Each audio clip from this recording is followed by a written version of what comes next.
Eco vegan committee chairperson मयूर भाई। He is not there. He joined initially, but it looked like he's not there. Okay okay, that's fine. Pranam Vipinji, Jai Jinendra. Today is the last day. I don't know what we are going to do tomorrow. We are just getting used to listen to you daily, so it will be tough. But we will be having more opportunities. So without taking anybody's time, Vipin ji, आप मैं आपको request करता हूँ कि आपकी Mayur प्रवचन has Mala joined शुरू now. कीजिए।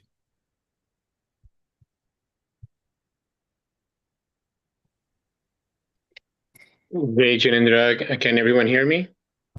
Yeah. Okay. Thank you so much, Jatin Bhai. So it's my pleasure to introduce Pandit Vipinchi. And before that, as Jatin Bhai said, I am the current chair of the Jaina Ahimsa Eco-Vegan Committee. Our committee works to advance sustainability, compassion, and plant-based living with keeping our Jain principles in mind. And just as a quick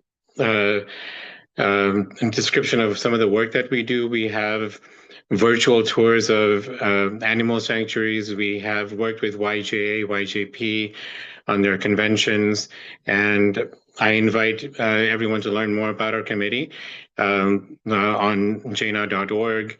And we have our own website, jainaevc.org as well. So with that, it's my pleasure to introduce Pandit Vipinji, Jain Shastri, who is from Nagpur, India.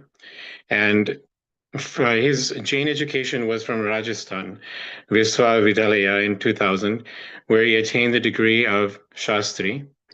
He also studied in Jain Darshanacharya in 2002 and Rashtriya Sanskrit Sansthan in 2003 in New Delhi, where he attained the PhD equivalent degree. He's also attended many of the Jaina conventions as a speaker. He conducted lecture series for Jaina during Daslakshana Parva.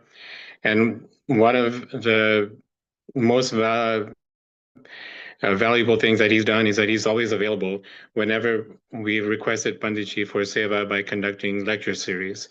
So with that, I'd love to introduce Pandit Vipinji.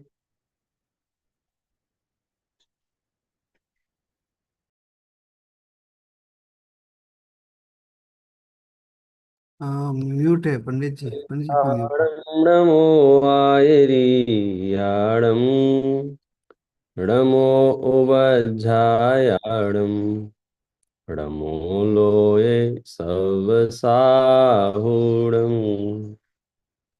मोक्षमार्गस्य नेतारं भैतारं कर्मभूभृतां ज्ञातारं विश्वतत्त्वानां वन्दे तद्गुणलब्धये वन्दे तद्गुणलब्धये वन्दे तद्गुणलब्धये।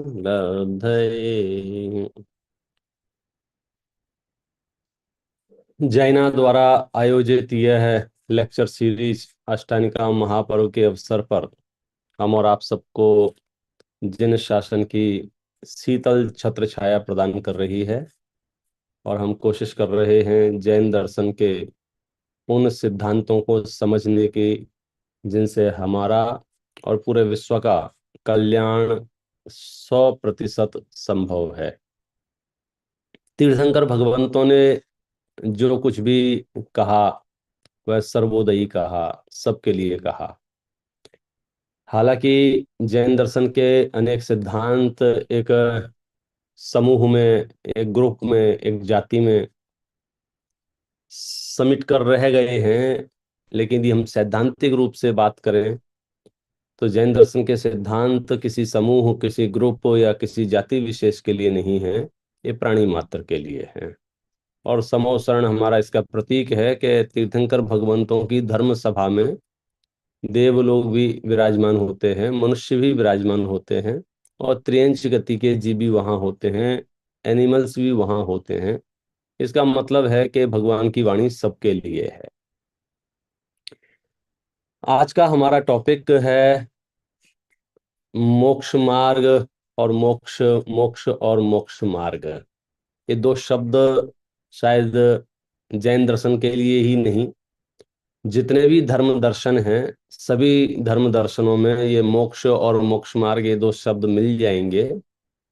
मोक्ष की actual definition उनके पास है या नहीं है, या मोक्ष का जो स्वरूप वे समझते हैं वो मोक्ष का स्वरूप है या नहीं है, या संसार के ही किसी भाग को मोक्ष कह देते हैं, वो अलग विषय है।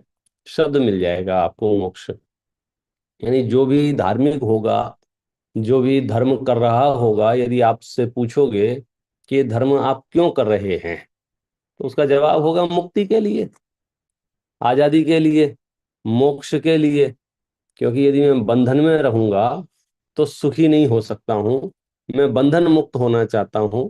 बंधन मुक्त होना ही मोक्ष है। जैन दर्शन के धर्म ग्रंथों से यदि हम पूछें कि मोक्ष क्या है, तो शास्त्रों में लिखा है सर्व कर्म विप्र मोक्षो मोक्षः। सभी प्रकार के कर्मों का मुक्त हो जाना ही मोक्ष है। जब मैंने ये परिभाषा पढ़ी तो ध्यान गया, यहाँ कह रहे हैं कि कर्मों का मोक्ष हो जाना ही जीव का मोक्ष है। तो हमें कर्मों का मोक्ष करना है या जीव का मोक्ष करना है? तो बोले कर्मों का मोक्ष होना, यानी कर्म जो बंध गए हैं वे यदि मुक्त हो जाएं तो जीव तो मुक्त स्वरूप ही है। जीव तो बाय डिफॉल्ट स्वभाव से मुक्त स्वरूप है। तो ये बंधन में क्यों कहा जाता है? कर्म सापेक्षता से, कर्म की संगति से यह बंधन में कहा जाता है। वास्तव में देखा जाए तो कर्म को जो हमने बांधा है, यदि हम कर्मों को मुक्त कर दें तो हमारा मोक्ष संभव है। एक दो दिन पहले मैंने ये चर्चा थोड़ी सी की थी कि कर्मों ने हमको बांधा है या हमने कर्मों को बांधा है। तो बात यह है कि हमने कर्मों को बांधा है। कर्म अपने रास्ते से जा रहे होते हैं, हम बैठे बैठे राग द्वेष क्रोध मान माया लोभ परिणाम कर रहे होते हैं और कर्म आ जाते हैं। फिर वे कर्म हमको सुख दुख देते हैं, तो फिर हम ऑब्जेक्शन करते हैं कि कर्म हमको सुख दुख क्यों दे रहे हो? तो कर्म कहते हैं हम सुख दुख नहीं दे रहे हैं, इस सुख दुख के जिम्मेदार आप ही हैं, क्योंकि आपने जो परिणाम किए थे उसका ही ये फल है। तो ये कहना कि कर्म हमें परेशान कर रहे हैं, ये ठीक बात नहीं है। यदि हम परेशान हो रहे हैं तो उसमें कोई दूसरा जिम्मेदार नहीं है। कोई परम शक्ति, कोई ईश्वरीय शक्ति तो जिम्मेदार है ही नहीं, कर्म भी जिम्मेदार नहीं है। वास्तव में हमारा परिणाम ही हमें सुख दुख देता है। तो जब हम बात मोक्ष की कर रहे हैं और मोक्ष के स्वरूप की बात कर रहे हैं, तो उसकी परिभाषा हमारे सामने है कि सर्व कर्मों से रहित अवस्था, इसका नाम मोक्ष है। और कुछ परिभाषाएं ऐसी हैं, होती हैं, जो यदि अपने कसौटी पर पूरी तरह खरी उतरनी हो तो उनका सार्वभौमिक होना जरूरी है, सार्वकालिक होना जरूरी है, जिसको हम यूनिवर्सल लॉ बोलते हैं, ब्रह्मांडीय सत्य। फिर इससे कोई फर्क नहीं पड़ रहा है कि आपका जन्म किस मत पंथ संप्रदाय में हुआ है, आपका कुल परंपरा से जिन शासन आपको उपलब्ध है या उपलब्ध नहीं है, और उपलब्ध भी है तो दिगंबर है, श्वेतांबर है, थानकवासी है, तारणपंथी है, डेरावासी है, न जाने कितने भेद हैं। उनमें से आप किस संप्रदाय में जन्म लिए हैं, कोई फर्क नहीं पड़ता है। हम सिर्फ आपसे पूछ रहे हैं, आप मोक्ष चाहते हैं या नहीं चाहते? तो आप कहोगे हाँ सब चाहते हैं। फिर अगला क्वेश्चन ये है कि कैसा मोक्ष चाहते हैं, किस टाइप का मोक्ष चाहते हैं? कि मोक्ष भी दो तीन तरह का है क्या, कि एक ही तरह का है? जैनियों का मोक्ष, अजैनियों का मोक्ष, दिगंबरों का मोक्ष, श्वेतांबरों का मोक्ष, ऐसे अलग अलग हैं कि एक ही है? मोक्ष की परिस्थिति कैसी है? तो जो हमने परिभाषा कही थी शास्त्र अनुसार, सर्व कर्मों से रहित अवस्था, इसका नाम मोक्ष है। और नमोकार महामंत्र में यदि हम परमार्थ से बात करें कि जिनको पूरी तरह से मुक्त अवस्था प्राप्त हो गई है, तो 5 परमेष्टियों में से एक सिद्ध परमेष्टि है, जिन्हें हम कह सकते हैं कि जो सर्व प्रकार के कर्मों से जिनकी रहित अवस्था हुई है, माने सिद्ध भगवंत जो हैं वे मोक्ष अवस्था रूप हैं। तो सिद्ध भगवान यदि हम परिचय को प्राप्त करें या सिद्ध भगवान को देखें, तो क्या हम ऐसा भेद कर सकते हैं क्या कि ये जो सिद्ध हैं, ये दिगंबरों के सिद्ध हैं, ये श्वेतांबरों के सिद्ध हैं? सिद्धों में ऐसा भेद संभव है क्या? बाकी जगह तो थोड़ी बहुत मेहनत करके हमने ऐसे भेद कर लिए हैं, ये हमारे भगवान है, तुम्हारे भगवान है। मैं शुरुआत कर रहा हूं सिद्धों से, कि सिद्धों में ऐसा भेद संभव है क्या? क्या सिद्धों में ऐसा चिन्ह है, कोई कोई लांछन है, ऐसा कोई प्रतीक है, सिंबल ऐसा कोई सिद्धों का है जिससे ये तय हो सके कि सुनो, जब हम कह रहे हैं सर्व कर्मों से रहित अवस्था, यानी वहां शारीरिक संरचना ही नहीं है। जब शरीर ही नहीं है तो शरीर से संबंधित जो अन्य कोई भी आकार प्रकार होंगे या कोई भी लांछन होगा, वहां कुछ नहीं, वहां सिर्फ चैतन्य सत्ता है, वहां सिर्फ आत्म सत्ता है, वहां दूसरी कोई वस्तु नहीं है। जब हम नमो सिद्धाणम बोलते हैं तो सिद्ध का स्वरूप समझने के लिए हमको आंखें फाड़ के नहीं देखना है, हमको ज्ञान के घोड़े दौड़ाने पड़ेंगे। बाकी रचनाओं के लिए हम इंद्रियों का उपयोग कर सकते हैं, पौद्गलिक रचनाओं के लिए हम आंखें खोल के देख सकते हैं कि भगवान ये कितने बड़े हैं, किस रंग के हैं, और क्या क्या है, क्या लिखा है, प्रशस्ति पे क्या लिखा है, दिखाना, ये सब चलता रहेगा। लेकिन सिद्धों के सामने यदि हम जाएं और वहां हम देखें, तो कैसे देखें सिद्धों को? पहले तो ये बताओ कि सिद्धों को आंखों से नहीं देखा जाएगा, कानों से नहीं सुना जाएगा, क्योंकि शुद्ध स्वरूप जो है वो सर्व कर्म से रहित है। वहां घातिया कर्म भी नहीं है, वहां अघातिया कर्म भी नहीं है। यानी कि जो मोक्ष मार्गी घर परिवार दुकान मकान रुपया सोना चांदी छोड़ छाड़ के घर से बाहर यानी गृहस्थ अवस्था छोड़ करके मुनि अवस्था की ओर आगे बढ़े थे, वो इतने आगे बढ़ते गए, इतने आगे बढ़ते गए, इतने आगे बढ़ते गए कि शरीर भी जब उनके पास नहीं रहा, उस अवस्था को यहाँ शुद्ध अवस्था कहा जा रहा है। क्योंकि जिन जिन के पास शरीर है वो नियम से संसारी हैं, और जिनके पास शरीर नहीं है वे नियम से मुक्त हैं। शरीर प्रतीक ही संसार का है, शरीर है मने संसारी है। फिर वो एक इंद्री हो, दो इंद्री हो, पंचेंद्री हो, संगी हो, मनुष्य हो, नारकी हो, देव हो, त्रेंच हो, कोई फर्क नहीं पड़ रहा है, अलग अलग गतियों में अलग अलग परिस्थितियों में होगा। शरीर है मने संसार, शरीर नहीं है मने मोक्ष। ये मोक्ष की बात है, मुक्त दशा है। या इसको और सरल शब्दों में कहें, आत्मा के सभी प्रकार के गुणों की संपूर्ण विकसित अवस्था का नाम मोक्ष है। जैसे अल्प ज्ञान है पूर्ण ज्ञान में तब्दील हो जाए, अल्प दर्शन है पूर्ण दर्शन में तब्दील हो जाए, अल्प सुख है पूर्ण सुख में तब्दील हो जाए, अल्प वीतरागता है पूर्ण वीतरागता हो जाए। तो आत्मा के अनंत गुण जब पूरी तरह से विकसित हो जाते हैं, उस अवस्था का नाम मोक्ष है। बराबर है? सर्व कर्म से रहित अवस्था का नाम मोक्ष है।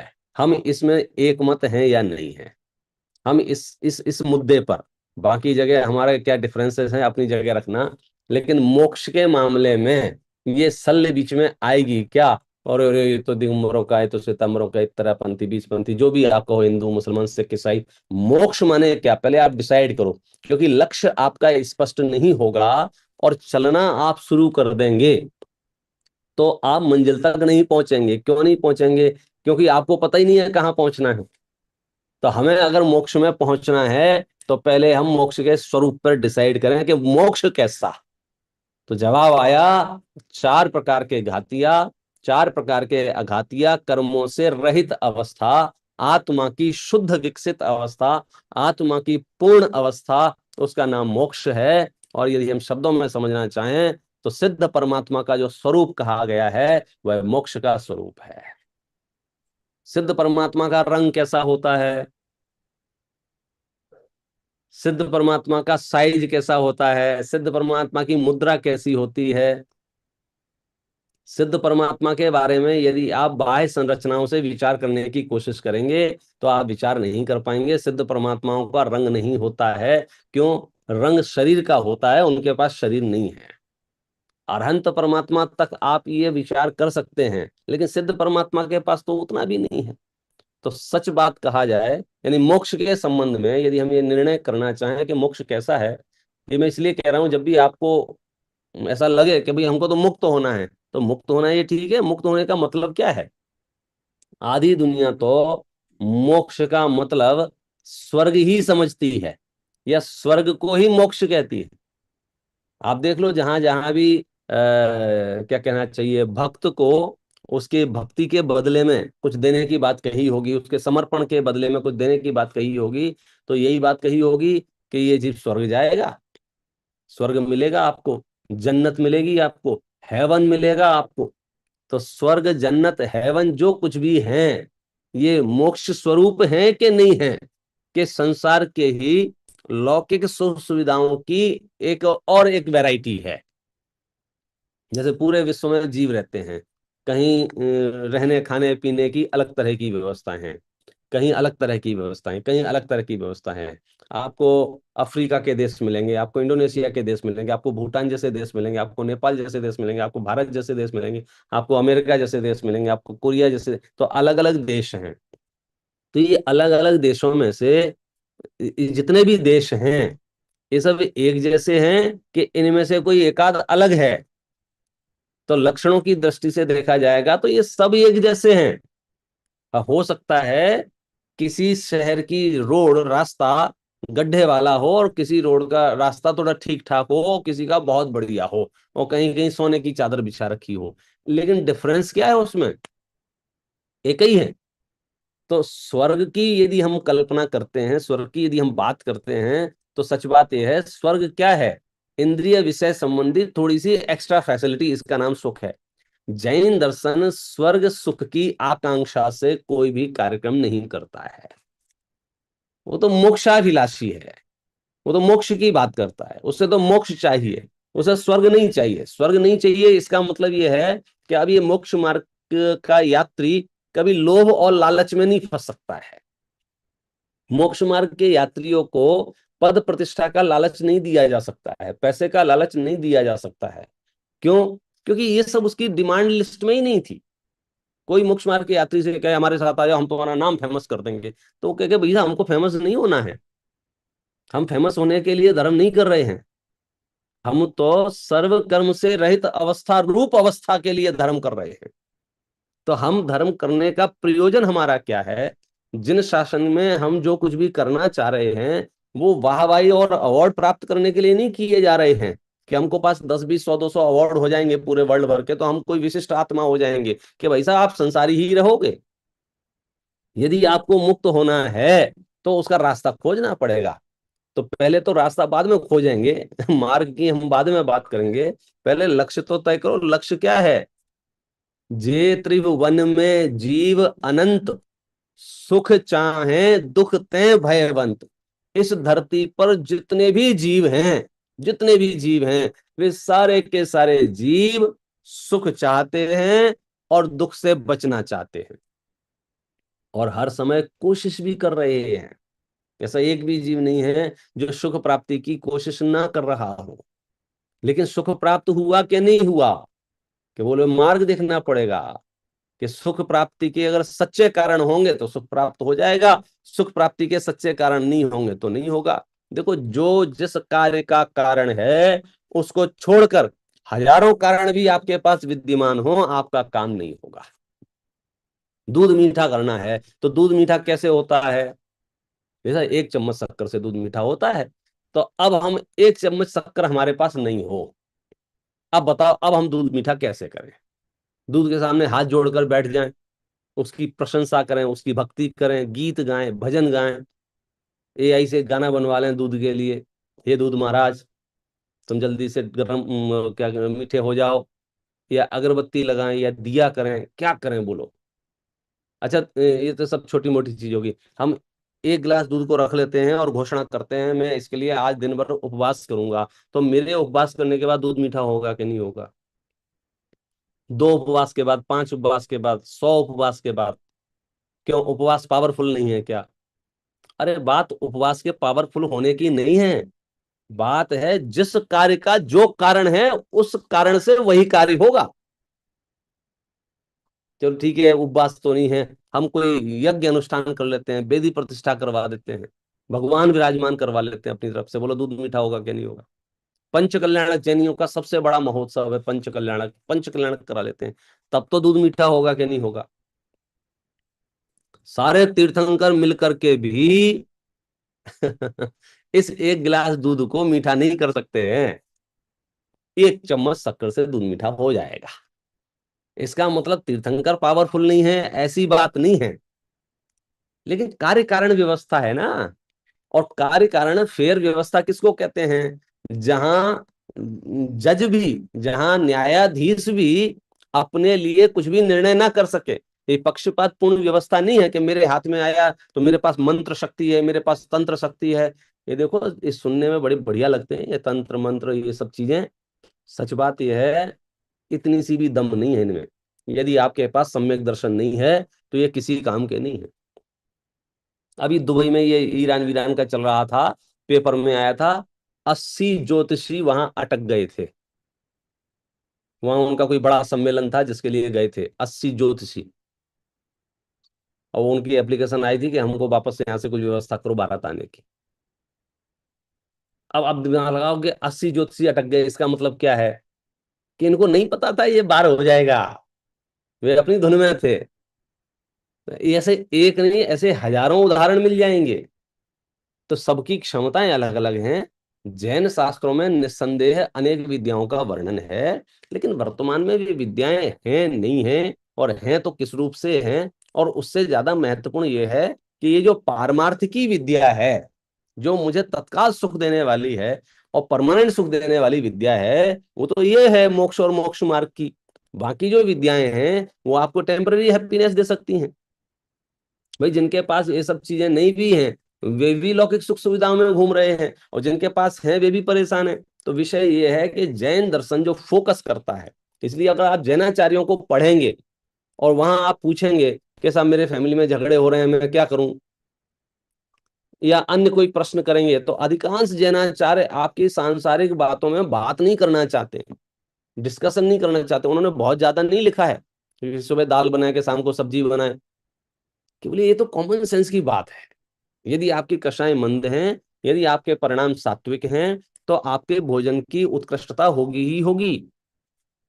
यदि आप शास्त्र अभ्यास कर रहे होंगे तो आपको मदिरा पान करने का भाव आएगा ही नहीं, आपको मांसाहार करने का भाव आएगा ही नहीं। आपका लक्ष्य क्लियर है ना। लक्ष्य आपका क्लियर हो तो ये सारी चीजें बहुत सुगम हो सकती हैं। लक्ष्य क्लियर ना हो तो प्रॉब्लम हो सकता है। तो सबसे पहले तो हमें गोल डिसाइड करना है, और वो गोल है हमारा मोक्ष।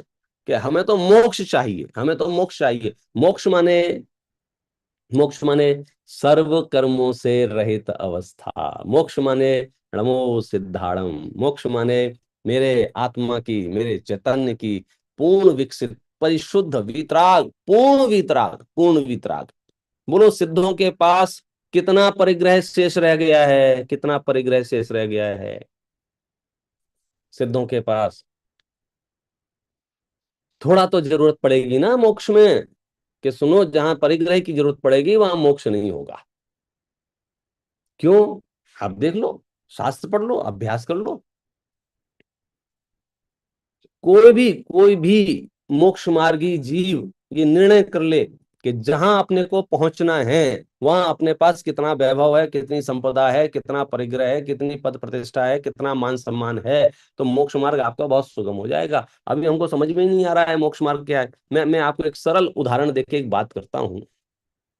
मोक्ष में अनंतानंत सिद्ध परमात्मा विराजमान है, बराबर है, शास्त्र सम्मत बात है, ये सब जानते हैं। अनादिकाल से जीव परिशुद्ध हो रहा है, मोक्ष जा रहा है, विराजमान है। अब मैंने ध्यान से देखा वहां 2 तरह के सिद्ध विराजमान हैं, 2 तरह के। जैसे भगवान महावीर अभी कहाँ हैं? बोले सिद्ध शिला में है, बराबर है, सिद्ध अवस्था में है। पहले अनंत अवस्था में थे, अब सिद्ध अवस्था में है। कौन भगवान महावीर? 24वें तीर्थंकर, बहुत फेमस पर्सनैलिटी है। बच्चा बच्चा इनका नाम जानता है। पूरे विश्व में इनकी अनेक मूर्तियां बनी हुई हैं, अनेक प्रतिमाएं बनी हुई हैं। ये वही महावीर भगवान हैं जिनके नाम से अनेक फैक्ट्रियां चल रही हैं, अनेक बिजनेस चल रहे हैं, अनेक दुकानें चल रही हैं। महावीर वस्त्र भंडार है हमारा, महावीर ज्वेलर्स, और न जाने कितने कितने काम भगवान महावीर के नाम पर हो रहे हैं। उनकी मूर्तियां हैं, उनकी बहुत प्रसिद्धि है। मैं फेमस पर्सनैलिटी की बात कर रहा हूँ। महावीर जी गया था दर्शन करने के लिए, तो वहां एक लिखा था महावीर चाट भंडार। मतलब आप समझ लो ऐसे कोई काम नहीं है जो भगवान महावीर के नाम से नहीं हो रहा हो, इतने प्रसिद्ध भगवान हैं। अभी कहाँ है? बोले सिद्ध शिला में है। मैं आपको दूसरी बात बोलता हूँ, उन्हीं के बाजू में एक और सिद्ध भगवान बैठे हुए हैं, जिन्हें कोई नहीं जानता है, जिनके नाम शास्त्रों में नहीं है, जिनके नाम अखबारों में नहीं छपे हैं, जिनकी मूर्तियां स्टेचू नहीं बने हैं, वो बैठे हुए हैं। अब दो सिद्ध बैठे हुए हैं सिद्ध शिला में। मैं आपसे पूछता हूँ ज्यादा सुखी कौन से हैं? कि भाई साहब कैसी बातें करते हो, वो सिद्ध अवस्था है। मतलब भगवान महावीर ज्यादा प्रसिद्ध थे तो उन्हें ज्यादा सुख मिल रहा होगा सिद्ध शिला में, और बाजू में जो सिद्ध बैठे हैं उनके नाम अता पता नहीं है किसी को, तो वे कम सुखी होंगे ऐसा नहीं है। माने सुख दुख का संबंध प्रसिद्धि और अप्रसिद्धि से नहीं है। भगवान महावीर राजपुत्र थे और उन्होंने सिद्ध अवस्था को प्राप्त किया है। कोई सामान्य गृहस्थ जो राजपुत्र ना हो, जिसको वैभवशाली ना हो, पुण्यशाली ना हो, वो सिद्ध अवस्था को प्राप्त कर ले तो ज्यादा सुखी कौन होगा? कि जिसके पास पहले करोड़ों रुपया थे वो ज्यादा सुखी होगा, या जिसके पास कुछ नहीं था वो ज्यादा सुखी होगा? हम तो हर जगह अपनी हर एक्टिविटी को, क्या कहना चाहिए, ख्याति लाभ पूजा को समर्पित कर देना चाहते हैं। हमारा मनोविज्ञान ऐसा हो गया है कि आज भी कोई 2 करोड़ रुपया की नौकरी वाला जैनेश्वरी दीक्षा ले, और एक एक वो व्यक्ति जैनेश्वरी दीक्षा ले जिसके पास कुछ नहीं है, तो बोलो हमें महिमा किसकी आएगी? क्योंकि हमारे चित्त में कूट कूट के पैसा पैसा पैसा पैसा लहराता रहता है। तो हम उसको इतना वेटेज देंगे, भाई साहब 2 करोड़ छोड़ के, भाई साहब 2 करोड़ छोड़ के, भाई साहब 2 करोड़ छोड़ के, तो वो हमको लग रहा है कि जिसने 2 करोड़ छोड़े हैं वो बड़ा साधु है, और जिसने कुछ नहीं छोड़ा है वो छोटा साधु है। और आचार्य कहते हैं कि 2 करोड़ छोड़ा हो या 2 कौड़ी छोड़ा हो, इससे छोटा बड़ा नहीं है। जिसके पास दर्शन ज्ञान चारित्र की महत्ता है वो बड़ा है, और जिसके पास दर्शन ज्ञान चारित्र नहीं है वो किसी काम का नहीं है। तो असली मुद्दा तो ये था कि साधु किसको कहना है? जिस पर साधु के गुण हो। कि साहब पहले ये क्या था, अब पहले का काम ही खत्म हो गया। भगवान महावीर पहले कौन थे, या सिद्ध शिला में जितने सिद्ध बैठे हैं उन सबकी फाइल खोलो, पहले क्या थे, पहले क्या थे, पहले क्या थे। अरे पहले क्या थे वो छोड़ो, अभी ये सुखी हैं कि दुखी हैं? बोले सुखी हैं। कितने सुखी हैं? बोले अनंत सुखी हैं। इस अनंत सुख का आधार बताओ। कि पहले ये राजपुत्र थे इसलिए अनंत सुखी हैं, पहले ये वैभव वाले थे इसलिए अनंत सुखी हैं, पहले ये बहुत प्रसिद्ध थे इसलिए बहुत सुखी हैं, कि भाई भगवान महावीर के भारत में बहुत सारी मूर्तियां बनी हैं इसलिए सुखी हैं, कि सुख का इससे कोई दूर दूर तक लेना देना नहीं है। इसलिए कोई आपको ना जानता हो, आपकी प्रसिद्धि ना हो, आपके फोटो अखबार में ना छपता हो, कोई आपकी वाह वाह ना करता हो, तो ये मत समझना कि मेरा मोक्ष नहीं होगा। मोक्ष का इन सब चीजों से कोई लेना देना नहीं है, दूर दूर तक लेना देना नहीं है। क्योंकि ये पद प्रतिष्ठा पैसा यश ये सारा कर्माधीन है। जिस जिस ने जैसा उदय बांधा है उसके अनुसार उसका होता है, उससे मोक्ष का कोई संबंध नहीं है। तो मोक्ष बहुत प्योर है, मोक्ष बहुत शुद्ध है, मोक्ष बहुत नीट एंड क्लीन है। मोक्ष में यदि आप परिकल्पना करेंगे तो आत्मा के अनंत गुण के अलावा वहां कुछ भी नहीं है। बोलो भैया, मोक्ष के मामले में हम और आप सब एक मत हैं क्या? नहीं है? किसी का कोई अन्य मत हो तो अभी बता दो, क्योंकि अब हम मोक्ष में चलना शुरू करेंगे। दिगंबरों का मोक्ष, श्वेतांबरों का मोक्ष, बोलो अलग अलग तरह का है। आप सिद्धों को बता सकते हैं ये दिगंबरों के सिद्ध हैं, ये श्वेतांबरों के सिद्ध हैं? कर सकते हैं ऐसा भेद? नहीं कर सकते, क्योंकि अंतिम जो अवस्था है, परिशुद्ध अवस्था है, ये भेद संसार में हो सकते हैं। ये ड्रेस कोड के भेद, ये रूप के भेद, सारे भेद आपको पहले पहले मिल सकते हैं। लेकिन जैसे ही आप एक गुण स्थान से आगे गए, वहां वहां कोई कोई भेद नहीं है, वहां अभेदपना है।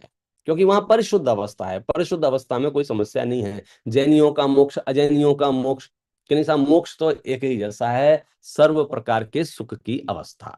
तो चलो एक खुशखबरी ये है कि हम और आप सब कहीं तो एक मत हैं। कहां पर? कि मोक्ष में कोई डाउट नहीं है हमें। मोक्ष तो हम सबको जाना है और पूरी तरह से शुद्ध होना है। अब हम दूसरा स्टेप बताते हैं आपको, मार्ग। कि मार्ग तो 2 तरह के होंगे मोक्ष में जाने के, कि मैं इस रास्ते से जाता हूं, आप उस रास्ते से आओ। जैसे पूरी धरती पर एक सेंटेंस चलता रहता है ना, भैया तुम तो कोई सा भी धर्म कर लो, पहुंचना तो वही है, किसी भी रास्ते से चले जाओ पहुंचोगे तो वही। ऐसा नहीं है भाई साहब। कोई भी रास्ता कहीं भी नहीं पहुंचता, आपको चलने से पहले तय करना पड़ेगा। आप रोज गाड़ियां चलाते हो, कोई भी रास्ता कहीं भी पहुंच जाता है क्या? आप अगर एक एग्जिट लेना भी भूल जाएं तो आपको 5 माइल का चक्कर लगाना पड़ता है। तो ये कोई भी रास्ता कहीं भी नहीं जाता है। मोक्ष एक है यदि, तो भाई साहब मार्ग भी एक होगा। दो तरह के मार्ग हो ही नहीं सकते, और दो तरह के मार्ग होंगे तो मोक्ष दो होगा। मोक्ष एक है, वहां भेद नहीं है। तो यहाँ कैसे भेद हो सकता है? कि कहाँ भेद है बताओ? अच्छा बताओ, मोक्ष तो हमने बात कर ली, मोक्ष मार्ग किसे कहते हैं? मोक्ष मार्ग किसे कहते हैं? किसी को आइडिया हो तो बोल सकते हैं। मोक्ष मार्ग, मोक्ष नहीं, मोक्ष तो आपको पता है, मोक्ष मार्ग किस रास्ते पर चल के हम मोक्ष को प्राप्त कर सकते हैं? किसी को ख्याल में है? तो मैं आपको बताता हूं, जैनाचार्यों से पूछ रहा। हाँ शीतल जी हाथ उठा रहे हैं, हाँ बोलो। मोक्ष मार्ग, मुझे पता है ये बड़ा भारी सेंसिटिव टॉपिक है, लेकिन डिस्कशन इसलिए जरूरी है कि हमारा जो लक्ष्य है, हमको जहां पहुंचना है, क्लैरिटी होगी तो हम बहुत जल्दी पहुंच जाएंगे। कोई बात नहीं, मैं बोलता हूं, शायद आपको अनम्यूट करना पड़ेगा, सिस्टम में कुछ होगा। सम्यक दर्शन ज्ञान चारित्राणी मोक्ष मार्ग है। सम्यक दर्शन ज्ञान ज्ञान चारित्र। चारित्राणी मोक्ष मार्ग है। अच्छा, सम्यक दर्शन ज्ञान चारित्राणी मोक्ष मार्ग। ये किसका मोक्ष मार्ग है? इस मार्ग से कौन मोक्ष जाएंगे? जैनी या अजैनी, दिगंबर या श्वेतांबर, कौन मोक्ष जाएंगे इस मार्ग से? कि भाई साहब ये मार्ग बताया किसने, पहले ये बताओ। कि ये मार्ग तीर्थंकर भगवंतों ने बताया है, और आचार्य उमा स्वामी के तत्वार्थ सूत्र के पहले अध्याय के पहले सूत्र में ये कहा गया है, सम्यक दर्शन ज्ञान चारित्राणी मोक्ष मार्गा। कि सम्यक दर्शन, सम्यक ज्ञान, सम्यक चारित्र ही मोक्ष मार्ग है। अब ये जो सम्यक दर्शन ज्ञान चारित्राणी मोक्ष मार्ग कहा गया है, ये किसने कहा है? आचार्य उमा स्वामी ने कहा है।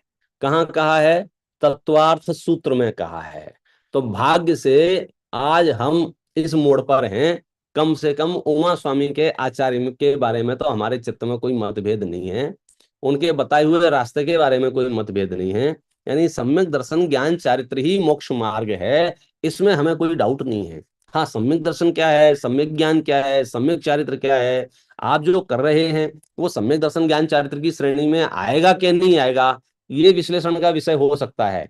लेकिन अभी शब्दात्मक रूप से हम जहां तक चल सकते हैं वहां तक तो पहुंचे, तो हम मोक्ष तक पहुंच सकते थे।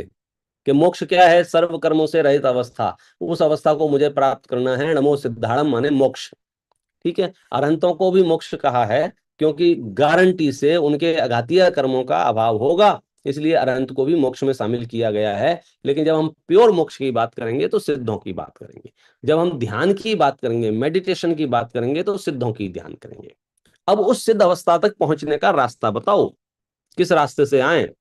जैसे आपके जहां जहां भी प्रोग्राम होते हैं, तो आप उसमें मार्ग मार्ग नहीं पता होगा तो आप घंटों भटक सकते हैं कि हमें मोक्ष जाना है, मोक्ष जाना है, मोक्ष जाना है, मोक्ष जाना है। बोले मोक्ष जाने के लिए क्या कर रहे हो? बोले करोड़ों रुपयों का दान दे रहा हूं। बोले कौन से शास्त्र में लिखा है कि करोड़ों रुपए के दान देने से मोक्ष जाते हैं? ये बताओ तुम हमको, मार्ग तो बताओ पहले। सब जो जो भी आप लिस्ट बताओगे, मैं एक एक को ऐसे पलट पलट के नहीं बोलूंगा। आप जो लिस्ट बताओगे, आप उसका आगम आधार बताइए कि आप जो कर रहे हैं उससे मोक्ष होगा क्या नहीं होगा। लेकिन मैं आपको एक आगम आधार से बात कर रहा हूं। सम्यक दर्शन ज्ञान चारित्राणी मोक्ष मार्ग, ये जो मोक्ष मार्ग है, ये आचार्य उमा स्वामी के द्वारा बताया गया मोक्ष मार्ग है। सबसे पहले सभी धर्मात्माओं को, सभी मोक्ष मार्ग के पथिकों से एक बात कहूंगा कि इस रास्ते को, इस मार्ग को, इस एड्रेस को आप संभाल के रखना। क्योंकि जहां पहुंचना है वहां का रास्ता, वहां का पता यदि आपके पास है तो आप वहां पहुंच सकते हो। आपको यदि वहां पहुंचने का पता ही नहीं पता होगा तो फिर आप कैसे पहुंचेंगे? इसलिए पते का पता तो होना चाहिए। आप आज जा रहे हैं या नहीं जा रहे हैं अलग मैटर है। भाई आप किसी से बात करें या ना करें, आप फोन नंबर तो उसका सेव कर लेते हो ना। क्यों? कि जब बात करने की जरूरत पड़ेगी तो हम बात कर सकते हैं। तो ऐसे ही आज आप मोक्ष मार्ग में चल रहे हो या नहीं चल रहे हो, आज आप मोक्ष की ओर आगे बढ़ रहे हो कि नहीं बढ़ रहे हो, ये मुद्दा नहीं है। मुद्दा ये है जिस दिन आपका मोक्ष हो, चलो यार अब तो संसार में थक गया, मैं पागल सा हो रहा हूँ यहाँ, तो अब तो मैं मोक्ष में चलना चाहता हूँ। तो जाओगे कैसे मोक्ष में, वो बताओ। तो बोले मेरे पास एड्रेस है, मेरे पास पता है। ये हम और आप सब बहुत भाग्यशाली हैं कि उस कुल संप्रदाय में हमारा जन्म हुआ है जहां ये पता, जहां ये एड्रेस पन्ने पन्ने पर, दीवार दीवार पर लिखा हुआ है। और ये एड्रेस को संभाल के रखना। सम्यक दर्शन ज्ञान चारित्राणि मोक्ष मार्ग, सम्यक दर्शन ज्ञान चारित्राणि मोक्ष मार्ग। अब आप मोक्ष में चल सकते हैं कि सब पता तो है, लेकिन ये पता नहीं चल रहा है, ये पता कैसे पहुंचाएगा हमको। कई बार हमको एड्रेस होता है सामने वाले का, लेकिन मिलता नहीं है घर उसका। एड्रेस है मेरे पास लेकिन घर नहीं मिल रहा है। एड्रेस पे लिखा हुआ है इस बंगले के पास में, इस रोड के सामने। अब वो कुछ समझ में नहीं आ रहा है। तो पता आपके पास हो लेकिन आपको समझ में नहीं आ रहा हो हम इस पते पर कैसे पहुंच सकते हैं, तो बताओ क्या करोगे आप? किसी से पूछेंगे। फिर अलर्ट जारी कर रहे हैं कि आप किससे पूछोगे, ये बताओ। आपने इधर देखा उधर देखा, 4 लोग बैठे हुए थे, ताश खेल रहे थे, बोतलें खुली हुई थी। आप उनसे पता पूछोगे कि नहीं पूछोगे? कि साहब पूछ लिए तो क्या दिक्कत है? कि देखो दिक्कत फिक्कत तो पता नहीं है अगर हमने उनसे पता पूछा कि भाई साहब पता नहीं ये कहाँ है, और उन्होंने हमारा पता फाड़ के फेंक दिया, तो हमारा क्या हो? तो हमारी मुश्किल पड़ जाएगी। तो जैनाचार्यों ने शास्त्रों में ये भी लिखा है कि हम आपको पता तो बता रहे हैं, और अगर आप इस मार्ग पर चलना और मार्ग पर ना चल पाओ तो किसी से पूछ लेना। लेकिन पूछना किससे? कि जो इस मार्ग पर चल रहे हो उससे पूछना। क्योंकि जो इस मार्ग पर नहीं चल रहे होंगे उससे पूछ के क्या करोगे? और हमारी कमजोरी ये है कि हम खाली पीली किसी से भी कुछ भी पूछने लग जाते हैं। आज सबसे ज्यादा धर्म का दुर्भाग्य यही है कि हर विषय के आपको एक्सपर्ट मिलेंगे पूरी दुनिया में, हर विषय के। आपको किडनी का ऑपरेशन कराना हो तो किडनी वाले डॉक्टर से मिलोगे, आपको हार्ट का कराना हो तो हार्ट वाले से मिलोगे, पैर का कराना हो, घुटने का कराना हो तो घुटने वाले से मिलोगे। मतलब जिस जिस चीज का आपको इलाज कराना हो उस डॉक्टर से मिलोगे। जो काम हो उसके एक्सपर्ट से मिलोगे। सोना चांदी का कोई काम हो तो आप सुनार से मिलोगे, और जूते चप्पल सिलवाने का काम हो तो मोची से मिलोगे। तो हर चीज के एक्सपर्ट हैं। लेकिन धर्म के मामले में ऐसा वातावरण बन गया है कि इसके सब एक्सपर्ट हैं। आप कभी भी कहीं भी किसी से भी धर्म के बारे में सब कुछ समझ सकते हो। आप अनायास ही राह चलते किसी पूछना तो वो आपको 2 मिनट में समझाने बैठ जाएगा धर्म क्या होता है। तो एक तो ये बात शांति पथ प्रदर्शन में जैनेन्द्र वर्णी जी ने लिखी है कि सच में यदि हमें धर्म जानना है तो हमें इसके एक्सपर्ट से मिलना चाहिए, जो इस मार्ग पर चल रहे हों। जो स्वयं इस मार्ग पर नहीं चल रहे हों उससे रास्ता पूछ के क्या करोगे? वे तुम्हें और भटका देंगे।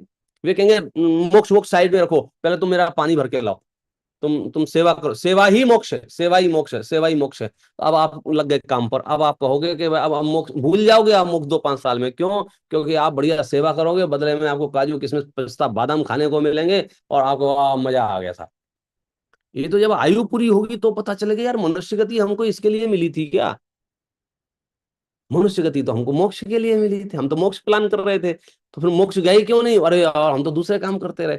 तो आप कुछ भी करें, बात उसकी नहीं आप क्या कर रहे हैं, बात यह है कि आपको पता हो कि ये मोक्ष मार्ग है या नहीं है।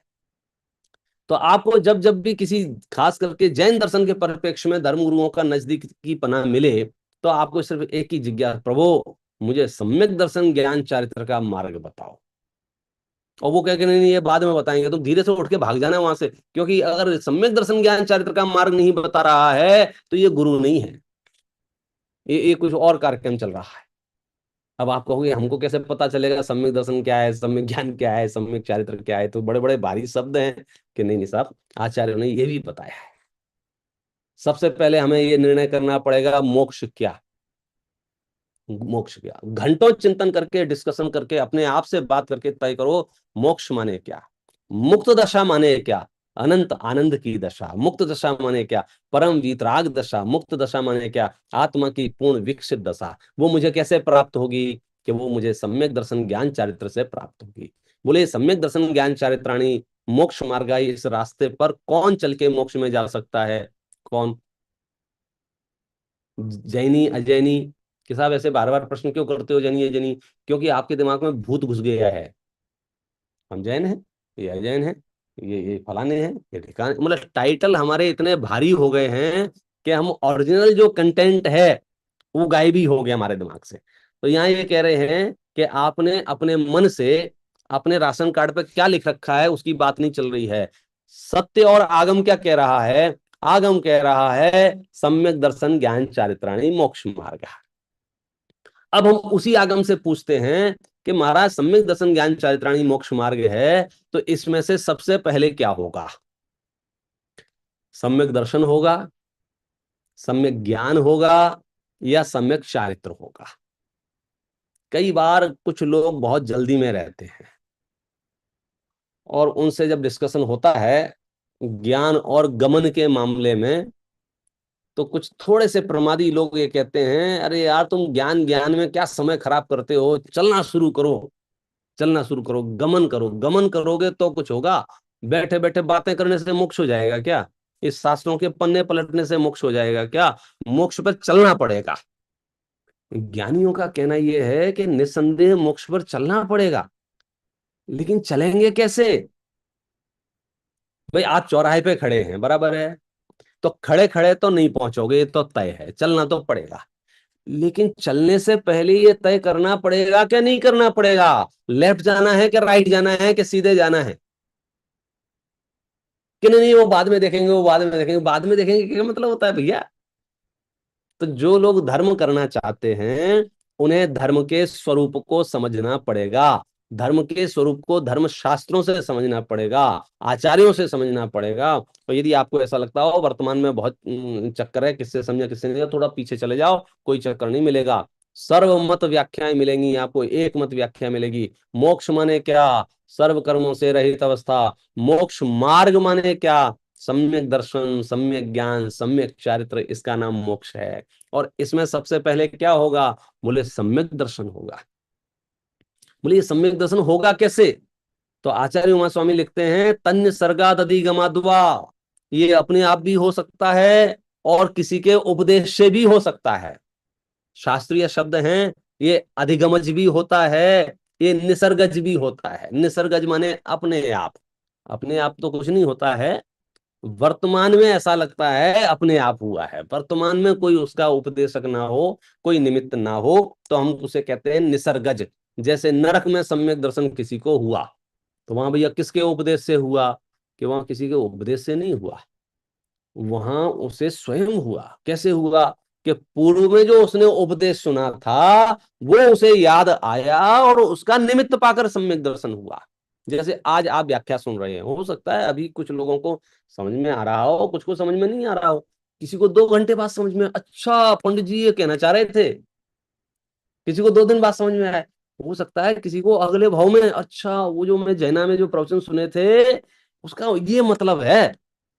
तो ये अपना अपना उदय काल, इसको निसर्गज कह रहे हैं कि जब सामने कोई निमित्त उपस्थित ना हो तो हम उसे निसर्ग सम्यक दर्शन कहते हैं, और सामने कोई निमित्त उपस्थित हो तो हम उसे अधिगमज सम्यक दर्शन कहते हैं। तो ये 2 तरह से होता है।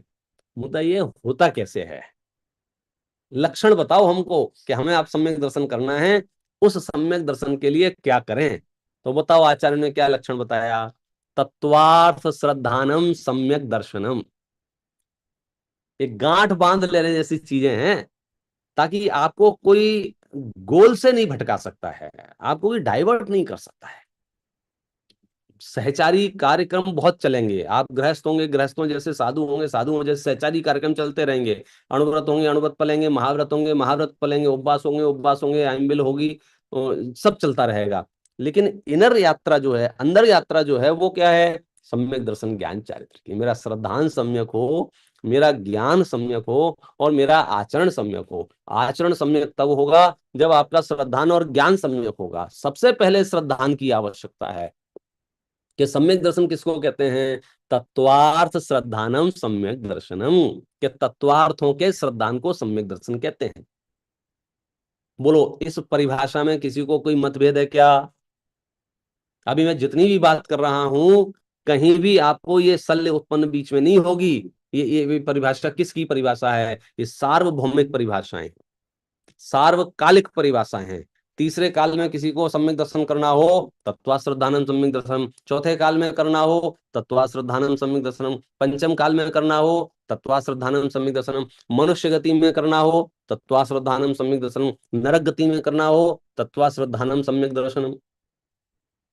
तत्वाश्रद्धान है तो सम्यक दर्शन है।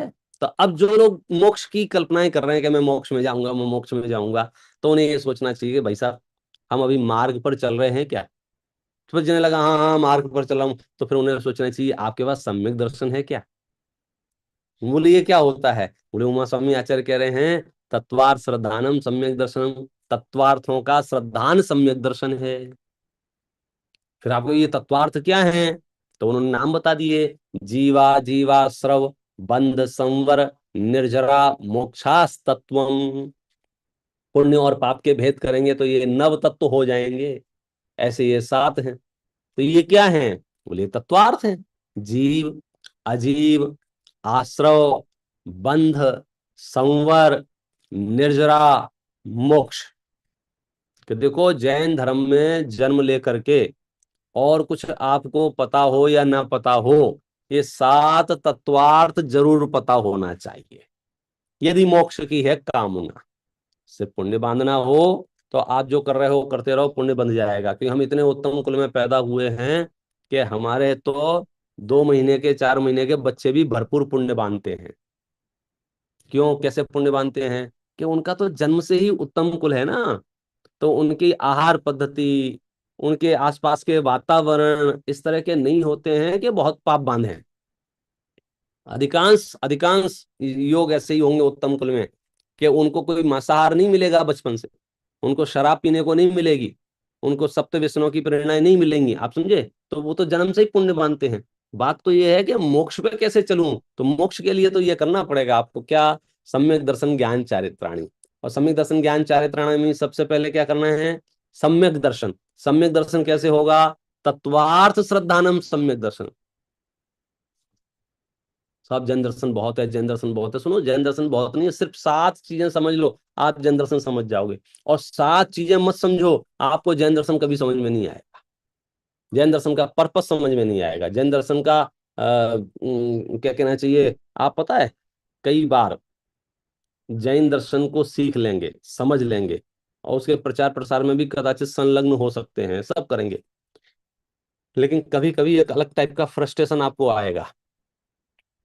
हम इतनी कोशिश कर रहे हैं, लोग समझते ही नहीं हैं। हम इतना मेहनत कर रहे हैं, लोग सीखते नहीं हैं। आजकल के लोग ऐसे हो गए हैं, समाज ऐसी हो गई है, फलाना हो गया। ये एक अलग टाइप की क्या कहना चाहिए, परेशानी का सामना आप कर रहे होंगे। कब? जब आप जिन शासन का सेवन कर रहे हैं। जबकि जिन शासन का सेवन करने का मतलब ये है कि आप अनंत आनंद से भरे हुए होंगे। पूरी दुनिया क्या कर रही है, इस वजह से आपका आनंद खंडित नहीं हो सकता है, इसकी वजह से आपका आनंद डैमेज नहीं हो सकता है। क्या? क्योंकि आपने 7 तत्वार्थों का स्वरूप समझा है। 7 तत्वार्थों में से 8 नहीं है, 6 नहीं है, ऐसी शास्त्रीय व्याख्याएं हैं कि इनको समझना क्यों जरूरी है। देखो मैं आपको शॉर्ट में बताता हूं। सबसे पहले तो जहां पहुंचना है वह समझना बहुत जरूरी है, अन्यथा तो सारा कार्यक्रम ही भसक जाएगा। आप कुछ भी कर रहे हैं, आप समझो गैस के सामने खड़े हुए हैं और आटे को ऐसे ऐसे ऐसे ऐसे घुमा रहे हैं। अब हमने पूछा ये क्यों घुमा रहे हो, तो यदि आपके मुंह से निकले कि हलवा बना रहा हूं, खमण बना रहा हूं, कोई कुछ भी टारगेट यदि आपके पास होगा तो ठीक है। और आप कहोगे नहीं नहीं खाली बैठा था तो मैंने सोचा चलो कुछ कर लूं, तो मैंने ऐसे ही गैस जला ली है और आटे को ऐसे ऐसे कर रहा हूं, तो बोले क्या होगा? बोले कुछ नहीं होगा, टाइम खराब होगा। आपको लक्ष्य नहीं पता है और आप कुछ कर रहे हैं, तो वो करना नहीं करना एक खाते में चला जाएगा। तो जैनाचार्यों का कहना यह है कि सबसे पहले आपको मोक्ष का स्वरूप पता होना चाहिए। वो मोक्ष कैसे मिलेगा ये आपको पता होना चाहिए। मोक्ष का स्वरूप नहीं पता है तो आप मोक्ष में कैसे जा पाएंगे? तो मोक्ष के बारे में बात की। फिर बात एक ही कि वो मोक्ष प्राप्त कैसे होगा? कि वो संवर और निर्जरा से प्राप्त होगा। यदि संवर नहीं है, यदि निर्जरा नहीं है, तो मोक्ष नहीं होगा। तो फिर बात आ जाएगी कि संवर और निर्जरा का स्वरूप समझना पड़ेगा। संवर निर्जरा का स्वरूप नहीं समझेंगे तो मोक्ष नहीं होगा, क्योंकि मोक्ष का आधार जो है वो संवर निर्जरा है। और संवर निर्जरा यदि प्रकट करनी है तो आपको आश्रव और बंध से बचना होगा। आश्रव और बंध से बचेंगे तो संवर निर्जरा होगा। भाई धूल अगर अंदर आ रही होगी तो घर गंदा होने वाला है, तो पहले तो खिड़की बंद करो, तो पहले तो संवर करना पड़ेगा, कर्मों को आने से रोकना पड़ेगा। स्टॉप, अब आप अंदर मत आइए, मैं चैतन्य की आराधना करने वाला जीव हूं, तो कर्म रुक जाएंगे। प्रश्न ये है कि नए कर्म तो रुक जाएंगे संवर से, लेकिन अंदर जो पुराने कर्म हैं उनका क्या होगा कि निर्जरा होगी उनकी, उनसे निर्जरा करेंगे। और नए कर्मों को आना ना रुके और निर्जरा करते जाएं तो बोले काम होगा कि नहीं होगा, कि नहीं होगा। देखो निर्जरा आपको फिजिकल दिखेगी मेहनत करते हुए, अरे यार कितनी तपस्या, कितना त्याग, कितना त्याग, कितना त्याग। बोले मोक्ष होगा क्या नहीं होगा, कि भाई साहब ये तो निर्णय इस बात पर है कि संवर है कि नहीं है। मतलब एक नाव में पानी भर गया और हमको ये लग रहा है अगर ये पानी भरा रहा तो नाव डूबेगी, बराबर है। तो हमने पानी निकालना चालू कर दिया, एक मग्गा बाल्टी ली, बकेट ली और हमने पानी को निकालना शुरू कर दिया। तो पानी को निकालना शुरू कर दिया है, बोलो नाव डूबने से बचेगी कि नहीं बचेगी। अब पानी निकालते निकालते हमने दिन का भोजन भी नहीं किया, क्योंकि हमारे पास 1 मिनट नहीं है भोजन करने के लिए, हमको नाव बचानी है, तो हम पानी निकाल। तो दिन भर लगे रहे, रात भर लगे रहे, 2 दिन से पानी निकालने में लगे हुए, 2 दिन से पूरे गांव में हमारे वीडियो चल रहे हैं, भाई साहब इतना पुरुषार्थी इस धरती पर दूसरा कौन मिलेगा जो निरंतर एक ही काम कर रहा है, नाव बचाने का। प्रशंसा और अवार्ड मिल रहे हैं हमारे, 200 उपवास, 500 उपवास, ऐसे मेहनत हमारी साफ दिख रही है। आचार्य पूछ रहे हैं कि ये नाव खाली होगी कि नहीं होगी, ये नाव बचेगी कि नहीं बचेगी। क्यों कि भाई साहब ये तो विचार करो कि आप पानी बाहर निकाल रहे हो, बहुत अच्छी बात है, नया पानी तो अंदर नहीं आ रहा है। तो शास्त्रों में संवर पूर्वक निर्जरा होगी, संवर पूर्वक निर्जरा होगी। संवर नहीं होगा तो निर्जरा भी नहीं होगी। मतलब निर्जरा तो होगी, पानी तो बाहर निकलेगा, लेकिन उस निर्जरा को निर्जरा नहीं कहेंगे, वस्तुतः निर्जरा नहीं होगी। क्योंकि अगर एक बकेट पानी बाहर निकला और उसी समय एक बकेट अंदर आ गया तो बोलो निर्जरा हुई क्या नहीं हुई। हमने एक उपवास किया और उस उपवास का अहंकार भी कर लिया, हमने थोड़ा सा दान दिया, उस दान का अहंकार भी कर लिया, हमने थोड़ी सी सेवा की, थोड़ा सा, तो तुम बोले कि आप जो कर रहे हो गांव को दिख रहा है कि बहुत बढ़िया बहुत बढ़िया है, लेकिन इंटरनल आप जानते हो और कर्म जानते हैं, केवली परमात्मा जानते हैं। तो हम किसी को सर्टिफिकेट नहीं बांट सकते हैं, लेकिन तो अपन आत्म मूल्यांकन तो कर ही सकते हैं ना। तो यदि आप संवर पूर्वक निर्जरा है तो वो पारमार्थ की निर्जरा है। वो कब होगी, जब आश्रव बंध का परिचय हो। और आश्रव बंध बंध कब होंगे, जब जीव और अजीव में भेद विज्ञान हो। अभी तो जीव को अजीव और अजीव को जीव, हमको त्रास, हमको तकलीफ, हमको परेशानी इस बात की होने लग जाती है, हम समझ ही नहीं पाते हैं। और शास्त्र साफ लिख रहे हैं, उदगल नभ धर्म अधर्म काल, इन ते न्यारी है जीव चाल। 6 द्रव्य हैं, जीव, पुद्गल, धर्म, अधर्म, आकाश, काल। बोले 5 द्रव्य अलग हैं और एक अलग है। मैं अलग हूं, बाकी पूरी दुनिया अलग है। स्व पर भेद विज्ञान और जीव अजीव में लक्षण पूर्वक ये निर्णय ना हो तो आपको ये नहीं हो सकता है। तो कंक्लूड करते हैं, तो आपको मोक्ष में जाना था ना, ये मत भूल जाना। आप सोते जागते उठते बैठते आप कुछ भी करो, मोक्ष मत भूल जाना। हालांकि क्रियाएं अलग अलग तरह की होंगी, लेकिन जैसे जैसे हमको समझो डायमंड लाइन में, ज्वेलरी लाइन में जाना था, तो हमको व्यापार सीखना था। अब व्यापार कैसे सीखेंगे, कि व्यापार तो किसी व्यापारी के यहीं सीखेंगे। तो दिमाग में क्या रहेगा कि हम व्यापार सीखने आए हैं। लेकिन व्यापार सीखने में कोई ऐसी कोचिंगें नहीं चलती हैं कि सीधे सीधे कोई व्यापार सिखा दे। तो व्यापार सीखने के लिए क्या करना पड़ेगा, साहब उनके यहाँ जॉब करो तो आप सीख जाओगे। अब हम जॉब करने गए, तो जॉब करने जाएंगे तो वहां क्या कर रहे होंगे, हो सकता है वो बैंक में पैसे भरने भेज दें। डायमंड का सीखने से उससे कोई लेना देना नहीं है, तो बैंक में पैसे भरने जाए कि नहीं जाए कि बैंक में पैसे भरने जाने की प्रॉब्लम नहीं है, प्रॉब्लम ये है तुम्हारे दिमाग से वो स्लिप नहीं होना चाहिए यहाँ क्यों आए हैं। आप पैसे भरने चले जाओ, वापस आके फिर वो जिज्ञासा लगातार रहेगी, कौन सी, कि मैं जिस काम से आया हूं वो काम मैं सीख रहा हूं कि नहीं सीख रहा हूं। तो आप काम सीख जाएंगे, और जो ये भूल जाएंगे वो क्या होगा, वो उसी रूटीन में संतुष्ट हो जाएंगे, वो वहीं खुश हो जाएंगे, फिर उनको आलस आने लग जाएगा, फिर बोलेंगे अब तो 5 बज गए, अब मेरे से काम नहीं होता है। तो वो अब बोले अब ये व्यापारी नहीं बन सकता है, अब ये जिंदगी भर गुलामी करेगा। तो ऐसे ही आप धर्म के क्षेत्र में कुछ भी करें, दर्शन करें, पूजन करें, तीर्थ यात्राएं करें, कमेटियां चलाएं, कुछ भी करें, क्या कर रहे हो वो परिस्थिति जन्य है, लेकिन आपका लक्ष्य बहुत स्पष्ट होना चाहिए। कौन सा, जैसे हम ये प्रवचन कर रहे हैं, तो आपको लक्ष्य क्लियर, सिर्फ प्रवचन करने के लिए प्रवचन नहीं कर रहे हैं। ये प्रवचन करना पड़ रहा है बीच की यात्रा में, ये अलग विषय है, लेकिन मेरा पर्पज प्रवचन करना नहीं है, मेरा पर्पज तो मोक्ष जाना है। आप सुन रहे हो तो आप सुन रहे हो, निस्संदेह सुनना आपका पर्पज नहीं है, सुन करके मोक्ष की यात्रा शुरू करनी है। कि हमने इतनी बड़ी लेक्चर सीरीज आयोजित कर दी कि आप अपनी पीठ ठोक लेना, लेकिन उतनी ही ठोकना, क्योंकि इससे आपका मोक्ष नहीं होगा। मोक्ष के लिए तो आपको अपना श्रद्धा निर्मल करना होगा, अपना ज्ञान निर्मल करना होगा। इससे क्या होगा कि इससे कोई भी कभी भी कहीं भी अभिमान ग्रस्त नहीं होगा, क्योंकि हमारा टारगेट हमको पता है, हमको हमारा लक्ष्य पता है। अन्यथा क्या होगा, हम इन चीजों को सर्वे सर्वा समझ लेंगे। अब जैसे मैं प्रवचन, अब मैं अपने आप को मानूं प्रवचनकार, तो फिर पता क्या भूत सवार होगा, अब तो मेरे ही प्रवचन होना चाहिए, सब जगह मेरे ही होना चाहिए, मतलब मरते मरते भी वो भाव जिंदा रहेगा कि सब हट जाओ मैं ही हूं।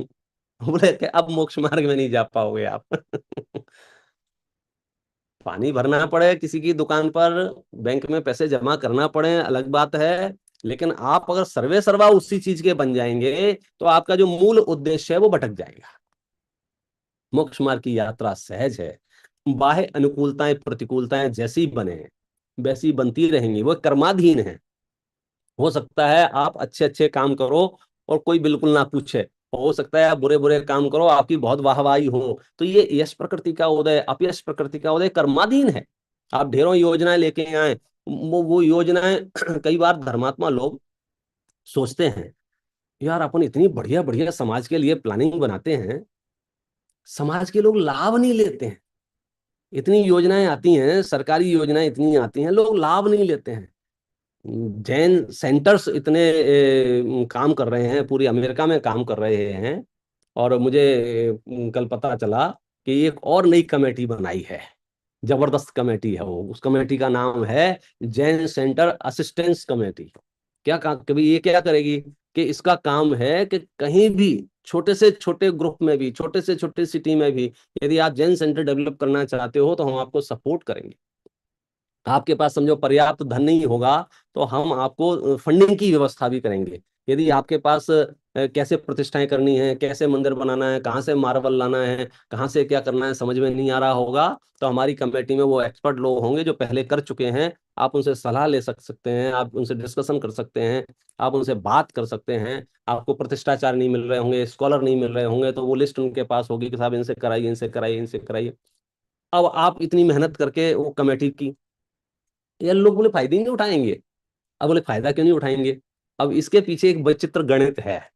ये विचित्र गणित क्या है कि आपको ये चीज याद रखना, ये उत्सर्पणी काल है कि अवसर्पणी काल है, अवसर्पणी काल है। इसमें धर्म घटता जाएगा कि बढ़ता जाएगा, कि साहब घटता जाएगा। लेकिन थोड़ी सी बारीकी ये है कि घटता जाएगा, इसका मतलब ऐसा नहीं है कि सीधा घटता जाएगा, को वो 90 डिग्री स्लाइड हो रोलर कोस्टर की, कि नहीं, ये बिल्कुल सेंसेक्स जैसा ग्राफ है कि मार्केट गिरते हुए भी थोड़ा उठता है, फिर गिरता है, फिर उठता है, फिर गिरता है, फिर उठता है, फिर गिरता है, फिर उठता है, लेकिन ओवरऑल गिरता है। तो मैं ये समझता हूं कि अभी जो टाइम चल रहा है वो उठने वाला टाइम चल रहा है। तो इसलिए जगह जगह जगह जगह वातावरण बहुत बढ़िया है, अनुकूलताएं मिल रही हैं, जिनको हेल्प चाहिए उनको हेल्प मिल रही है, जिनको सोसाइटी से हेल्प चाहिए उनको सोसाइटी मिल रही है। मुझे याद है डॉक्टर बहारिल जब अमेरिका जाना शुरू किए थे, बताते हैं वहाँ जैन सेंटर्स ना के बराबर थे, लोगों के घरों में रुकते थे, लोगों के समझो हॉल किराए पर लेकर के बेसमेंट में, गराज में, जहां जैसी अनुकूलताएं मिली वो काम करते थे। लेकिन धीरे धीरे धीरे धीरे धीरे धीरे ये अनुकूलताएं बढ़ती गई, जैन सेंटर्स बन गए। और वो सेंटर आज की तारीख में जैसे रेगिस्तान में कल्प वृक्ष खड़ा हो, ऐसे पूरी अमेरिका का एक एक सेंटर इतना मजबूत है कि आप किसी भी पीड़ा से गुजर रहे हो, कोई भी तकलीफ चल रही हो, आप सेंटर पहुंच जाओ, आपको राहत मिल जाएगी।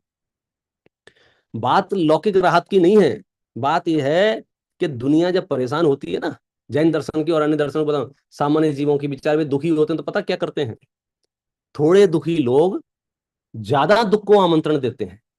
मैंने पूछा भाई साहब आप ये शराब क्यों पीते हो? बोले मैं बहुत अपसेट था इसलिए पी। अपसेट थे मैंने, थोड़ा दुख था, शराब पी तो क्या हुआ कि 4 गुना दुख हो गया। मैंने अपसेट थे तो मंदिर चले जाते, भगवान के सामने 5 मिनट बैठ लेते, तुम्हारा अपसेट सेट हो जाता। लेकिन कौन बताए, कौन कहे, कौन सुने भाई साहब। बड़ी से बड़ी तकलीफ हो, आप जिनेंद्र परमात्मा के सामने जाके विराजमान, प्रभु आपकी शरण में आया हूं, बताओ क्या करें। तो फिर बताएंगे बेटा तुम्हें तो कोई तकलीफ नहीं है, हमारे पूर्व भाव पढ़ के देख लो, संसार अवस्था तकलीफों का ही नाम है, लेकिन तुम स्वर्ण की तरह हो, कीचड़ में भी मलिन नहीं होगे, तो तुम्हें अपना वैभव पता चलेगा। हाँ, आप अपसेट से सेट हो जाओगे। मतलब आप किसी भी परिस्थिति में रहें तो आपको वो अनुकूलताएं आज उपलब्ध हैं। तो जैन सेंटर असिस्टेंट कमेटी जो जैना द्वारा नई बनी है, मैं सभी साधर्मियों से कहूंगा, और मेरे कहने का मतलब ये है कि हम थोड़ा सा एक काम करना सीखें। एक काम करना कौन सा, कि हम कर कितना पाएंगे हमें नहीं पता है, हम अनुमोदना करना सीखें, हम एडवर्टाइजमेंट करना सीखें। मतलब जैन दर्शन इतने महान महान सिद्धांतों को लिए हुए है, मैं कभी ये आग्रह नहीं रखता पूरा विश्व जैन धर्म पाले, लेकिन मुझे ये मन में आता है कि पूरे विश्व को पता हो जैन धर्म क्या है। इतना विज्ञापन तो हमारा होना चाहिए कि अहिंसक जो होते हैं वे जैनी होते हैं, नॉन वायलेंस वाले जो होते हैं वो जैनी होते हैं, शाकाहारी जो होते हैं वो जैनी होते हैं। इतना एडवर्टाइजमेंट तो हमारा होना चाहिए। जैसे आप लोगों से मैं पूछूं वैसे नमाज कितने बजे पढ़ी, कितनी बार पढ़ी जाती है, तो 99% अधिकांश लोग बता देंगे कि इतनी बार नमाज पढ़ी जाती है।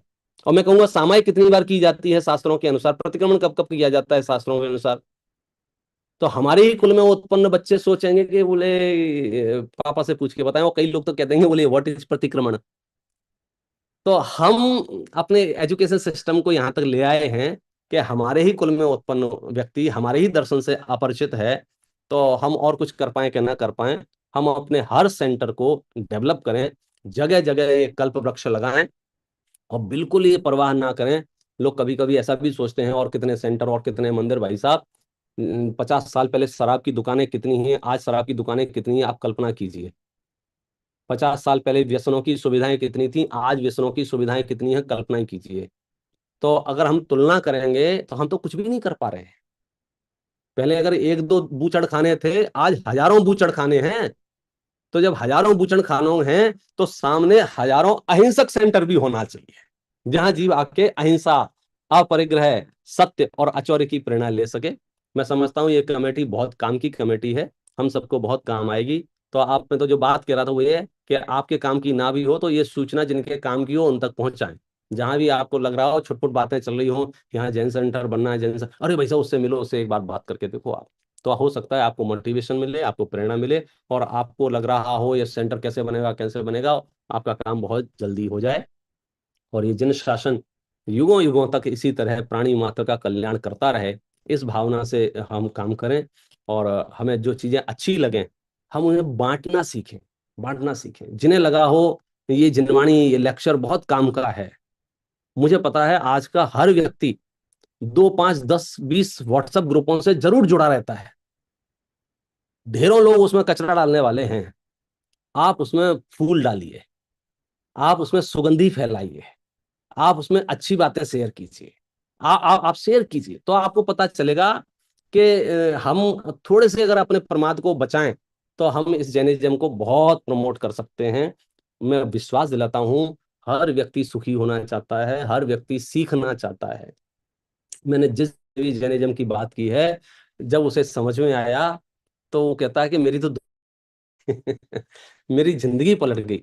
मैंने न केवल जैनों की बात कर रहा हूँ, जाति मत पर, अजैन लोगों के साथ जो मेरे संपर्क हैं। अभी मेरे शिमला से एक भाई हैं, निर्मल जी नाम है उनका, पिछले 2.5 साल से समय सार ग्रंथादिराज का गहरा अभ्यास कर रहे हैं। आप कहीं से कुछ भी पूछ लो, वो कुल परंपरा से जैन नहीं है।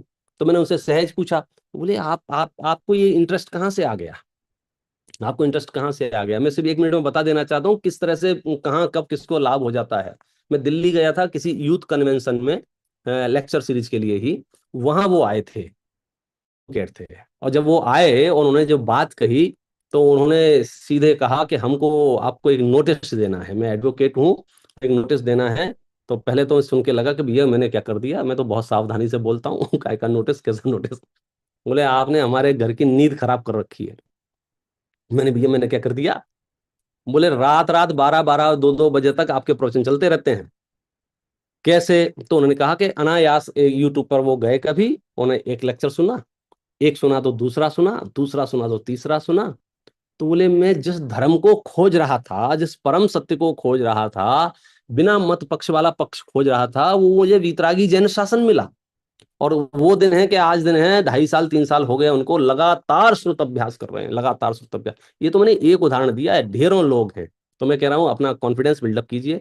पूरा विश्व चाहता है, प्राणी मात्र चाहता है कि उसे सत्य जिनवाणी की बात पहुंचे, और हम यदि आप उसमें सहायक बन सकते हो तो अपने आप को धन्य मानिए। ये जैना की जितनी भी कमेटियां हैं जो जिन शासन को आगे बढ़ाने का काम कर रही हैं, उनकी आप सहयोग कीजिए, उनको आप अनुमोदना कीजिए। जय हिंद। जय जिनेन्द्र, थैंक यू पंडित जी। बहुत ही अच्छा लेक्चर रहा, पूरी सीरीज ही अच्छी रही। बीच में मैं 1-2 दिन अटेंड नहीं कर पाया, पर मैंने यूट्यूब पे सुना उन्हें। थैंक यू वेरी मच, बहुत ही और डेफिनेटली हम ये सारी कमिटीज़ का जितना हो सकेगा उतना सपोर्ट करेंगे। और यहाँ पे जितने भी लोग हैं डेफिनेटली सब जुड़े हुए हैं और सब जुड़ेंगे आगे भी। इसी के साथ अपन Q&A राउंड अब शुरू करते हैं। मैंने देखा सुरील जी आपने हैंड रेस करा है। लेट मी ट्राई टू, या सुरील जी गो अहेड। जय जिनेन्द्र पंडित जी, मेरा एक क्वेश्चन था कि हमको कैसे पता कि मोक्ष जाने का एक ही मार्ग है, सम्यक दर्शन, सम्यक ज्ञान, सम्यक चारित्र्य।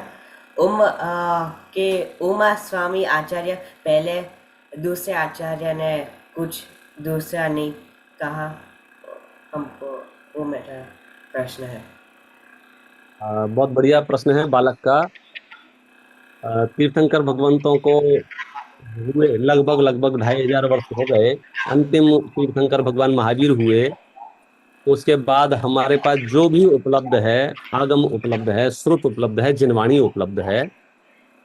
और मुझे बताते हुए खुशी है कि कम से कम ऑफिशियली डॉक्यूमेंटेड मोक्ष मार्ग सभी ग्रंथों में एक ही है, सम्यक दर्शन ज्ञान चारित्राणी मोक्ष मार्ग। आगम परंपरा से देखते हैं तो सम्यक दर्शन ज्ञान चारित्राणी मोक्ष मार्ग है। लॉजिक से यदि देखते हैं, युक्ति से देखते हैं, तो आत्मा में अनंत गुण हैं।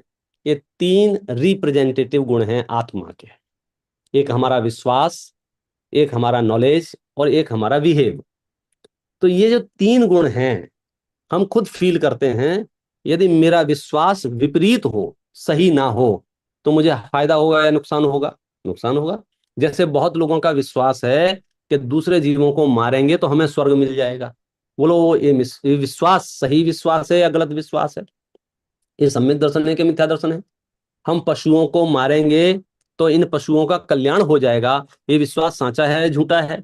तो लॉजिक से भी यदि हम देखते हैं तो हम ये फील कर पाएंगे, यदि हमारा श्रद्धांश सम्यक होगा, हमारा ज्ञान सम्यक होगा, हमारा आचरण सम्यक होगा, तो हम सुखी रहेंगे। सुखी रहने का नाम ही मोक्ष मार्ग है, दुखी रहने का नाम संसार मार्ग है।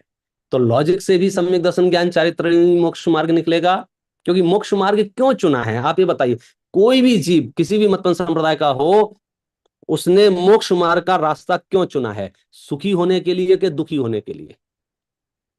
ऑब्वियस है सुखी होने के लिए। दुखी तो वो ही रहा था संसार में, तब तो उसने मोक्ष का रास्ता सुना। उसने घर छोड़ा, परिवार छोड़ा, कुटुंब छोड़ा, सुख सुविधाएं छोड़ी, नंगे पैर चलता है, परिग्रह नहीं रखता है, मतलब हर तरह से बात सिर्फ जैनियों की नहीं चल रही है। इस धरती पर जितने भी मोक्ष मार्ग के यात्री हैं, आप उनको ध्यान से देखना, उनके अंदर क्या दिखेगा आपको, बाहर से क्या दिखेगा आचरण में, कि साहब ये मोक्ष मार्ग के लिए क्या कर रहा है, सुखी होने के लिए क्या कर रहा है। ये सुखी होने के लिए इसने घर छोड़ दिया है, सुखी होने के लिए इसने परिवार छोड़ दिया है, सुखी होने के लिए व्यापार छोड़ दिया है। तो ये छोड़ता हुआ चल रहा। तो बोले ये सुखी हुआ क्या नहीं हुआ, हमको तो ये बताओ कि सुखी कैसे होगा। कि अगर उसका श्रद्धान सच्चा होगा, उसका नॉलेज सच्चा, ज्ञान सच्चा होगा, उसका आचरण सच्चा होगा, तो हम सुखी होंगे।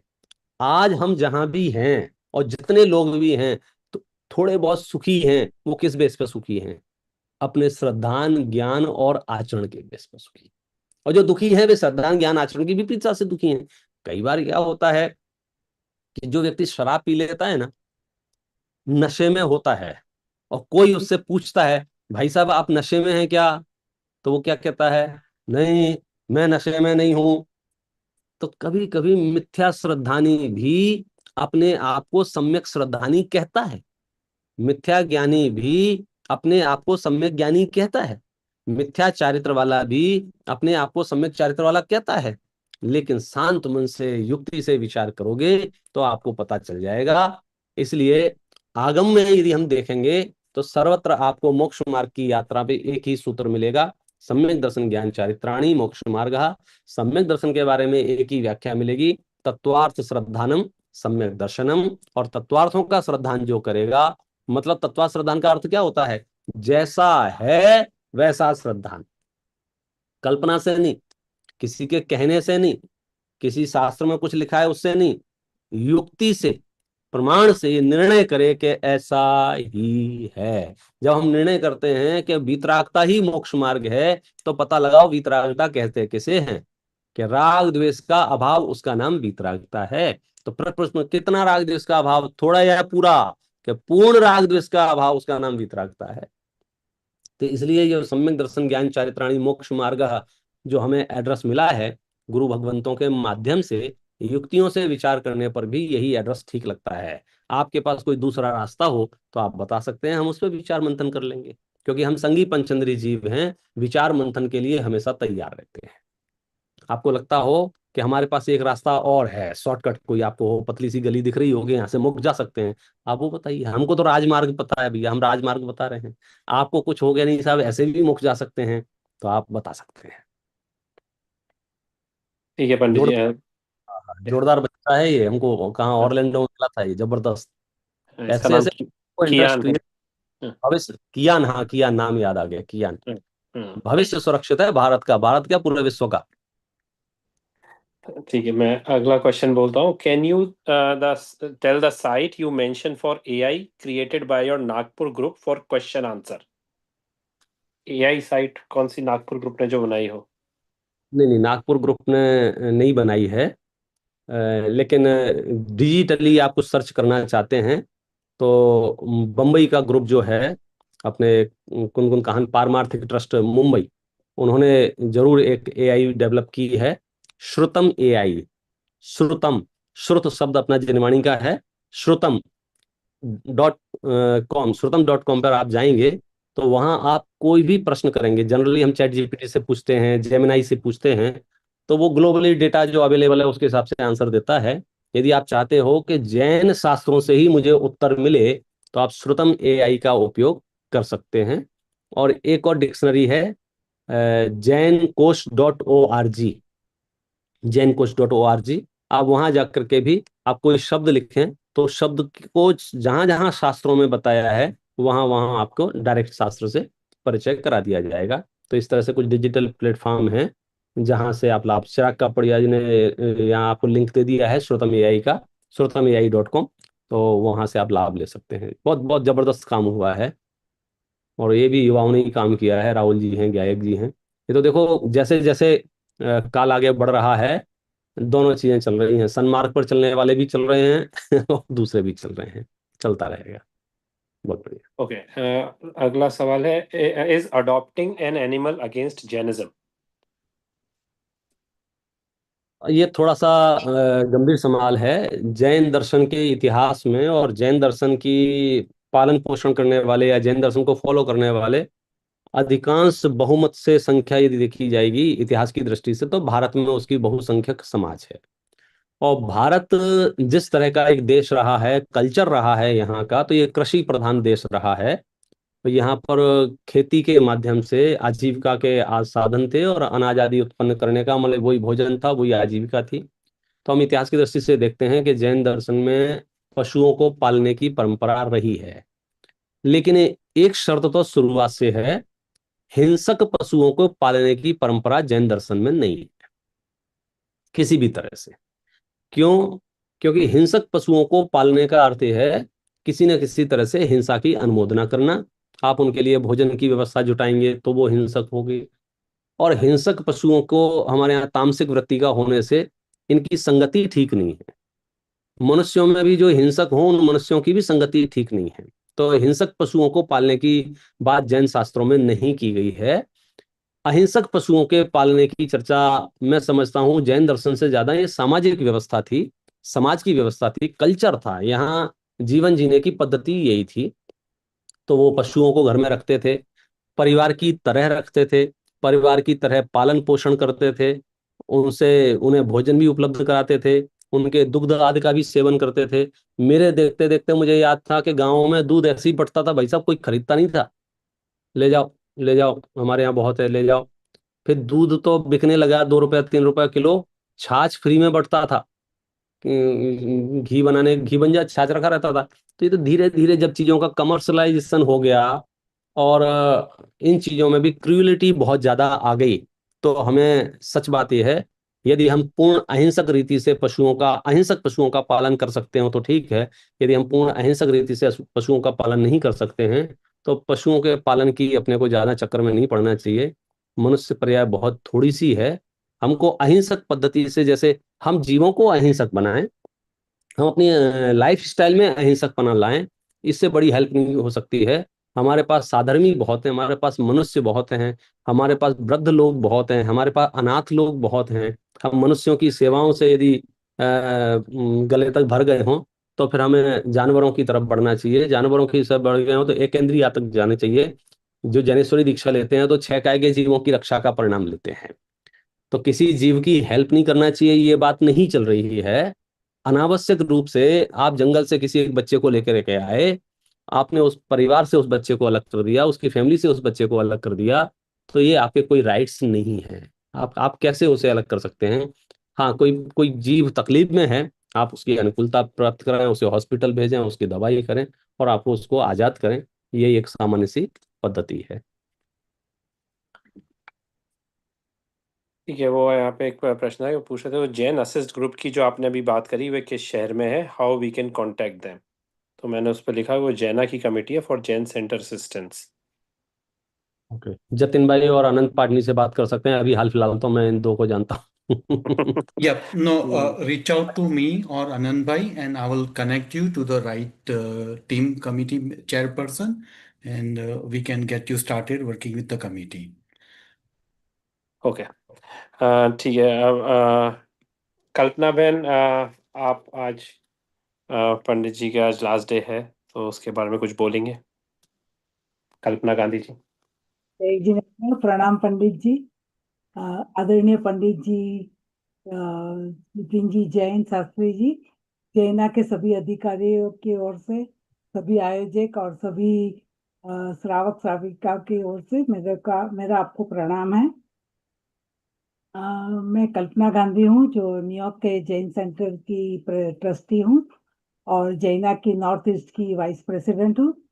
आज इस 8 दिन की जो आपने अष्टमिका के पर्व की प्रवचन माला की जो समाधान पर्व जो जैना की और पंडित जी ने बहुत अच्छे दिल से बना सबको समझाया है, उसके लिए हम आपके खूब खूब धन्यवादी है। विपिन जी, पिछले 8 दिनों ने आपने हम सबको जैन धर्म में इतना सुंदर और इतने गहरे विषयों को इतनी सरलता से समझाया कि सब उम्र वाले, छोटे बच्चे से लेके बड़े उम्र वाले तक सब लोग बहुत अच्छी तरह समझ रहे हैं और बहुत आनंद से समझ रहे हैं। और अष्टानिका महापर्वत के जो जैन धर्म के आपने जो सब्जेक्ट लिए थे, जैसे जैन कॉस्मोलॉजी, पूजा का सही अर्थ, कर्म सिद्धांत और कर्म के प्रकार, संसार में हमारा संबंध क्या है, और मोक्ष का, ये जो आज आपने मोक्ष का मार्ग के लिए भी जो बताया, ये सभी सब्जेक्ट बहुत ही इंटरेस्टिंग थे। और इतने इतने डिफिकल्ट सब्जेक्ट आपने इतनी अच्छी तरह हमको समझाए सरल लैंग्वेज में कि सब लोग को अच्छी तरह समझ में भी आ गए।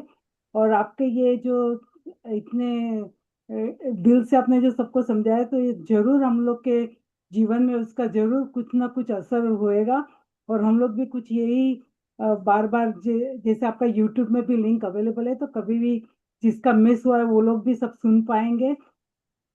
तो हम आपका खूब खूब धन्यवाद करते हैं और भगवान से भी प्रार्थना करते हैं कि आपका आयुष्य तंदुरुस्त बना रहे, कि जिसकी वजह से आप अपना जैन धर्म का अच्छी तरह प्रचार भी कर सको और सब लोग इनका फायदा भी ले सके। और ये प्रोग्राम जो पूरे जो जैन रिलीजियस स्पिरिचुअल कमेटी के कोऑर्डिनेटर थे, केतु भाई सेठ, फिर पराग गांधी, अनंत पटनी जी और जतिन भाई शाह, इन लोग का भी हम लोग खूब खूब आभारी है कि उनकी वजह से हमको इतने अच्छे 8 दिन के प्रवचन सुनने को मिले। और मेरे जो अतुल भाई प्रेसिडेंट है, उनका भी हम लोग खूब खूब आभारी है कि उनके दिमाग में इतने अच्छी अच्छी सोच आती है कि जो ये प्रोग्राम हम लोग कर रहे हैं। और ये प्रोग्राम करने के लिए धीमेन भाई है जो हमारे टेक्नोलॉजी ग्रुप के लीडर है, चिराग भाई कपाड़िया और अनंत भाई पटनी जो हमारे मॉडरेटर है क्यूए के, उनके लिए भी हम लोग खूब खूब आभारी है कि उनकी वजह से सब प्रोग्राम अच्छी तरह चल रहा है, कोई डिफिकल्टी नहीं आई। और आप ऐसे ही अपना प्रवचन करते रहे और हम जरूर आपने जो 2 लिंक बताई है उसका भी हम लोग जरूर से लाभ ले पाएंगे। तो खूब आपका आभार है। और अभी विपिन जी आप हमको जिनवानी सुनाएंगे। निज निधि निज में बताई, यह अनंत उपकार है। इसके लिए जिन वाणी माँ को वंदना शत बार है, वंदना शत बार है। और જતીન ભાઈ તમે ઓલું બતાવવાની છે ને slide? Yeah, okay. I'll share the I'll do the screen share. तो जतिन भाई, कोई भी किसको भी ये प्रोग्राम हम लोग जो कर रहे हैं अभी, हमारा फ्यूचर का प्रोग्राम रहेगा पर्यूषण का प्रवचन, और हिंदी में और गुजराती में प्रवचन, इंग्लिश में भी रहेगा। तो इसके लिए आप प्लीज बी इन टच। और उसके बाद 10 लक्षणा का भी प्रवचन रहेगा और आम्बेल की होली के भी प्रवचन रहेगी। ये हमारे जैन रिलीजियन प्रोग्राम के फ्यूचर की इवेंट है। तो सबको रिक्वेस्ट है कि please join us. If you have any question, you can call the number which has been shared with you on the screen. You can take a snapshot and take up, you can always call or remain in touch with Jaina की email पे, website पे सब कुछ detail आपको continuously आती रहेगी। तो please follow up on that. और इसके बाद हम लोग के जतिन भाई स्लाइड चेंज कर दो ना। कल के और आज के स्पॉन्सर्स प्रोग्राम के जो थे, एक सदग्रस्त थे न्यू जर्सी से, फिर जयेश भाई एंड मिनल तोलिया थे, चिराग सची कपाड़िया थे, निपुण और प्रनीला नरेचानिया एंड क्षितिज शाह। तो इन लोग के भी हम लोग खूब खूब आभारी है कि आपके डोनेशन से भी ये प्रोग्राम अरेंज सब करने में बहुत ही सुविधा रहती है। तो थैंक यू आप लोग का। स्लाइड। और ये जैना रिलीजियस में, if anybody has any question, please jot down this mail and we can follow up with them. Slide છે?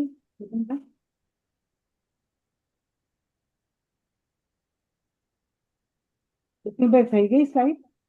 Yep, all is good. Yeah. Vipin जी एक बार जिनवानी करते हैं फिर से, एंड फिर सेशन एंड करेंगे हम।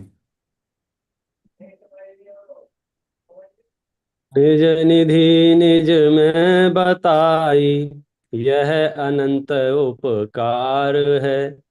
उसके लिए जिन वाणी माँ को वंदना शत बार है, वंदना शत बार है। Thank you, Pranam, Jai Jinendra. Thank you, everybody. Looking forward to see you all during the Paryusan lecture series, Das Laksana lecture series. Thank you all. And Kokku Baba Vipin ji आपका भी. जय जिनेंद्र। जय Jinendra, thank you everyone. Clear है, बहुत अच्छी तरह समझ में आता है।